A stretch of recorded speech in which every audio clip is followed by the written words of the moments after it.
ಯಾವ 40 ವರ್ಷಗಳ ಹಿಂದೆ ಒಂದು 46 ಎಕರೆ ಭೂಮಿ ಖರೀದಿ ಮಾಡಿ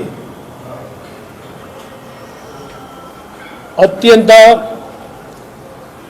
ಪ್ರಾಮಾಣಿಕವಾಗಿ ಒಬ್ಬ ರೈತನ ದುಡಿಮೆಯನ್ನು ಆ ಒಂದು ಭೂಮಿಲಿ ಏನು ಮಾಡ್ಕೊಂಡು ಬಂದಿದ್ದೇನೆ.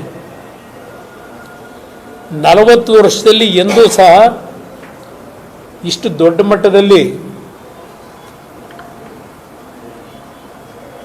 ದ್ವೇಷದ ರಾಜಕಾರಣ, ಅಧಿಕಾರಿಗಳನ್ನು ದುರುಪಯೋಗ ಪಡಿಸ್ಕೊಳ್ತಕ್ಕಂಥವ್ರ ಮುಖಾಂತರ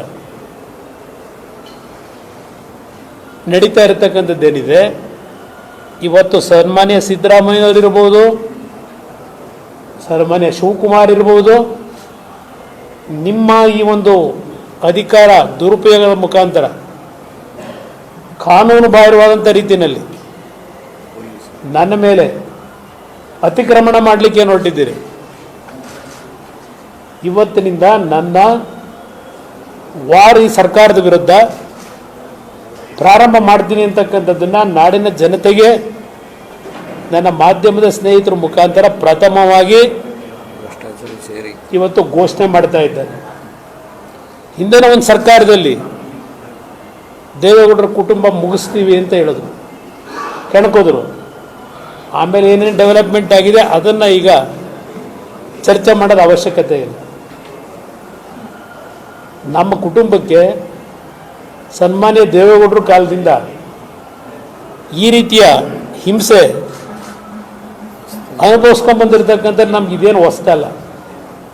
ಅಪ್ಪ ನೀವೆಲ್ಲ ತೋರಿಸ್ತಿರೋದು ಅಂಥದ್ದು 4-5 ಎಂಥವು JCBಗಳು,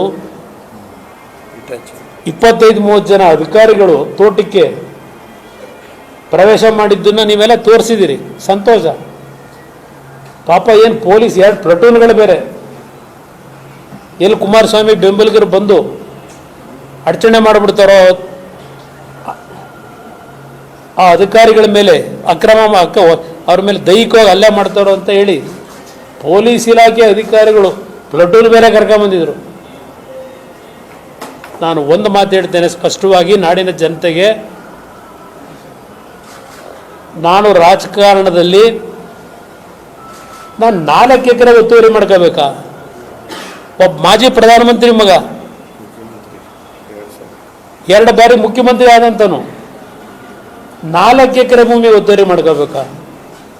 ಅವ್ರು ಯಾರೋ ಪಾಪ ಸಮಾಜ ಪರಿವರ್ತನ ಅಂತ ಇವರು, ಅವರು ಅದಕ್ಕೆ ಅದು ಹೇಳಿದ್ದು